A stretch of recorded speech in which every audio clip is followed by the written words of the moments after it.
This is Atlanta Public Television. The following program is funded in part by the Corporation for Public Broadcasting.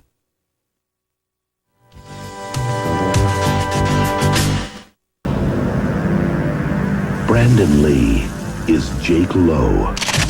He wasn't looking for trouble. He saw me what tag! But it found him anyway. The Chicago branch of La Cosa Nostra. He hasn't pulled the trigger in 15 years. And you, my friend, were there to see it. Now, he's a witness. We'll be under 24-hour FBI protection. So who else is testifying against this guy? Who's about to become a target. Freeze!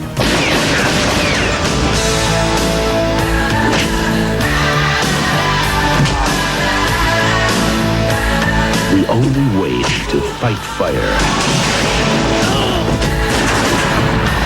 is with fire. Get him out of here. I think I've had enough police protection. Rapid fire. At the face. It is a great pleasure to welcome to this cinema showcase the star of Rapid Fire, Brandon Lee. Brandon, thank you for taking this time out. It's very good to see you. It's a pleasure. First of all, I really must congratulate you on this film. It is a dynamic action movie. And for me, it's really about as good as this kind of, and I don't mean this in a denigrating way at all, as this kind of film can get, because it's, I don't think you would pretend that it's, you know, any more than a really well-made action film. That's what we set out to do. It is what it is. All right, how did the whole project come about? Actually, I had done a film in Hong Kong about 6 years ago, and it was a Cantonese language picture, so obviously it didn't really play over here. But on the strength of that film, my agent and I went around and managed to get this deal to do a film with 20th Century Fox, and then I found myself in the fortunate position of having this film developed for me. Must be nice, always. Yeah, it's a real luxury you probably don't get too often in your career, so that was nice. What direction were you able to point them in, if you were able to do that? Well, the writer and the director were both really good, so no, I can't pretend that I wrote any of the script or anything, but I did get the chance to have access to the writer while he was writing it, to see the pages while they were coming out, and so there were certainly times when, you know, it's like getting to know someone when you are working on a character. For me, you just kind of gradually start to learn more and more about him, and then there comes a point where you start to feel like you know what he would do and what he wouldn't do. This character is interesting in that he finds himself put in a position that he would really rather not be in. And always throughout the script, I kept saying, well, why doesn't Jake just go home at this point? You know, why doesn't Jake just buy a bus ticket and go home at this point? And so, you know, I kept challenging the writer to come up with credible reasons that he would have to be kept there, because if he left to his own devices, I mean, this is not a guy who's want to jump up and say, okay, let me help you out, you know? Right. Well, it's like, I guess, the subsequent Jaws films, you know, if you don't want to have problems, don't go back in the water. You know, I mean, it's very simple to me, but yeah, right. They can't seem to grasp that fact. Right. Now, I know in this movie, and I want to get into talking with you about the art, really, of the action film itself, because they're so tremendously popular. But in this particular film, I know you, I suppose choreograph would be the proper term, the fight sequences, and they are dynamite. Thanks. They really are. How much work did this take? Well, I did the choreography along with the stunt coordinator, a guy named Jeff Imada, and I've known Jeff, well, just about my whole life. Well, I guess that's not true. Since I was about 13 or so. Mm-hmm. We used to work out at the same martial arts academy. So it was a real pleasure for me to get the chance to work with somebody I've known that long. Sure. What I did basically was, you know, you sit at home and it's pretty much up to your imagination. I would write the stuff out on paper, I'd bring some guys from the martial arts academy that I practice at over to the house and run through it with them, quarter speed, then run through it half speed, work it up to speed to see that it worked as well in the flesh as it did on the paper. Sometimes I would shoot the stuff on video with just, cheesy little home video setup. If there was some particular shot that I felt strongly needed to be done in a certain way to really make it work on film, then I'd take what I had in and show it to the director and the director of photography, and they would set about improving it immensely, of course, with their knowledge of the camera.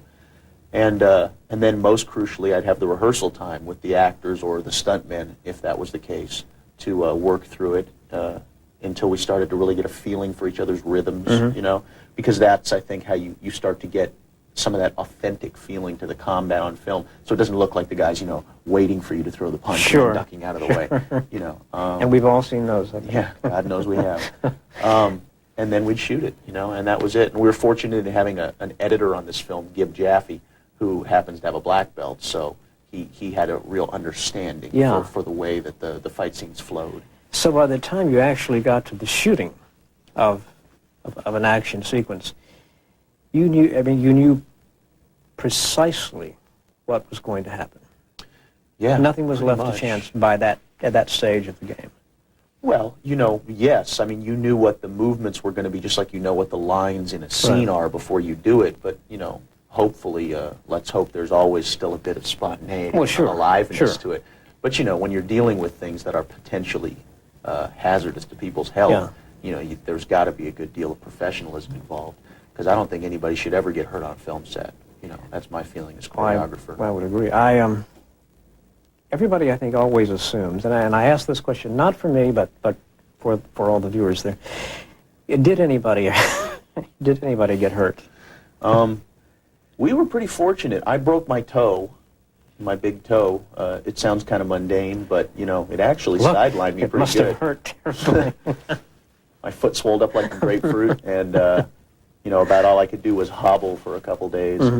But aside from that, we were pretty fortunate. We had a couple bumps and bruises. You make a mistake once in a while and somebody gets tagged. But we were pretty fortunate. That was the worst thing that happened. Nobody went to the hospital on this one.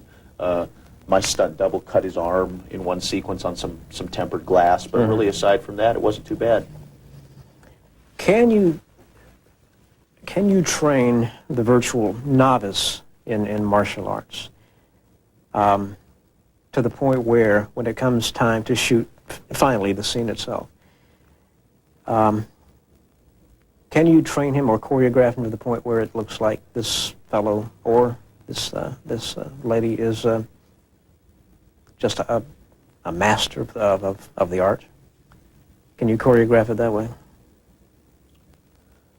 Or do you have to have some knowledge of... do a lot with a camera, but no, I don't think so, to tell you the truth. I mean, look at a lot of films where the actor in the film is presented through the script as being a martial artist, and yet that the actor in real life is not, and look at the kind of results that you get. Not to demean those actors at all, it's just that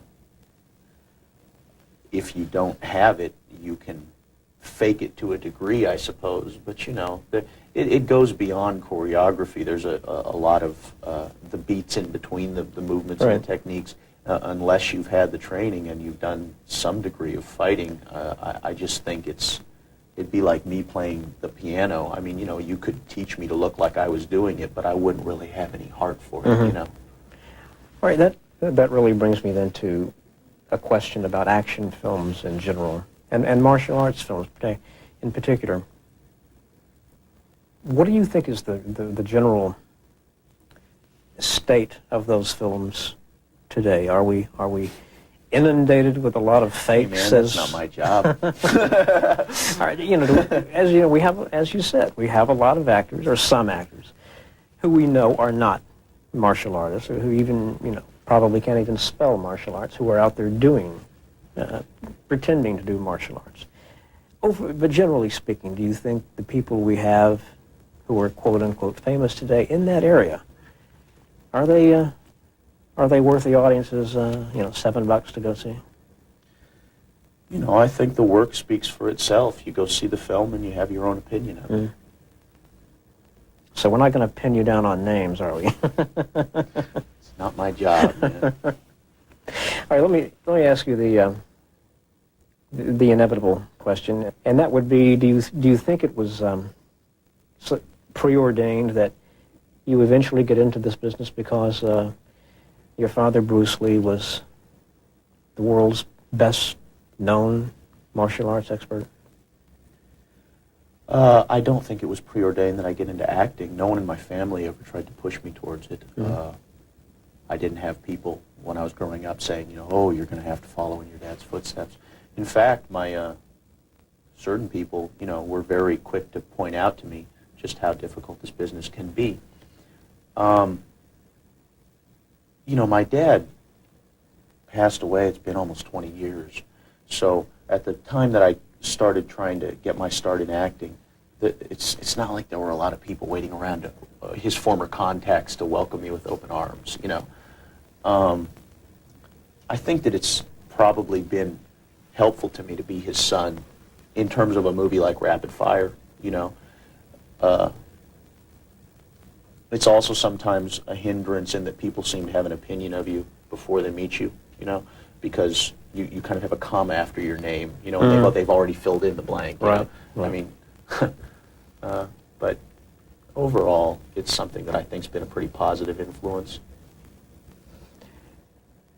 Do you watch?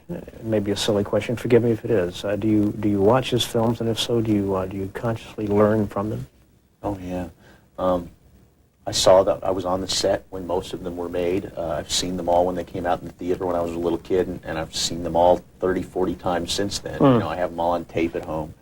And when I'm doing choreography for something, I have a couple of compilation tapes at home that I've made of all my favorite fight scenes from a lot of different movies, and a lot of the stuff on those tapes is from my dad's films, because he did all of his own choreography, and I think he was a master of it, Absolutely. His stuff is great. It's wonderful. I think really the world agrees with that, and there's no better person to ask. What do you think it was about Bruce Lee's work that made him incomparable? Well, aside from his obvious talent as a martial artist, I mean, his really phenomenal talent. The man was gifted. He was very gifted and worked harder than, of all of the martial artists that I've had the opportunity through being my father's son to meet and train with, many of the top martial artists in the world, which is just a real gift to me, They all tell me, the ones who had met him, that they never met anybody who trained as hard as my dad did. So he was a very dedicated man, I only point that out so as not to just write everything off to being naturally gifted, His martial arts choreography was so smart, too, He really included beats in his choreography, action, comedy beats, dramatic beats, beats where he allowed the audience to catch up with what was going on in the action, and his fight scenes were just gorgeous. They were wonderful, Well, when you look back on it, I don't know if we can say, because if he was the first great martial arts. Well, he created the genre in the West anyway. Yeah, exactly. He I think to 95% of the world, when you think of Sure. martial arts, you think of Bruce Lee. Sure. All right, the flip side of that coin, has there been any downside to trying to live up to that image? Well, I mean, I don't want this to sound wrong, but I don't really try to live up to it. I mean, that's such an artificial goal, Right. I just try to do my work. I think that's what my dad would have wanted me to do, He certainly, I don't think, would have wanted anyone walking around trying to forsake their own heart and imitate him. I mean, Sure. That's not much of a tribute, is Yeah. it? All right, what about outside of the... Now, in Rapid Fire, I think anybody who sees the film, and I hope everybody watching will go see it, it's very clear that not only are you superb with the martial arts aspect of it, but you also have a great affinity for the camera. You have a great personality that comes across on camera. What about outside of the martial arts genre? What are your interests in just in acting devoid of martial arts? Well, I got into this business to be an actor. It's very important to me to leave behind a wide body of work. You know, in 5 years, I'd really like to have a body of very diverse films to my credit. And you know, I know that it's difficult sometimes for people to break out of the category that they set themselves in the first place. I mean, it was difficult for Bill Murray to do The Razor's Edge, Sure. you know. But I'm young, I'm just getting started out, and I have a great deal of determination not to just be making the same film over and over and over again. I don't find any interest in that. Well, do you have your sights set on any particular project in particular that would not include martial arts at the moment? Sure, I've got my sights set on a ton of them. You know, it ain't up to you're preaching to the choir, man. It's not up to me; it's up to them.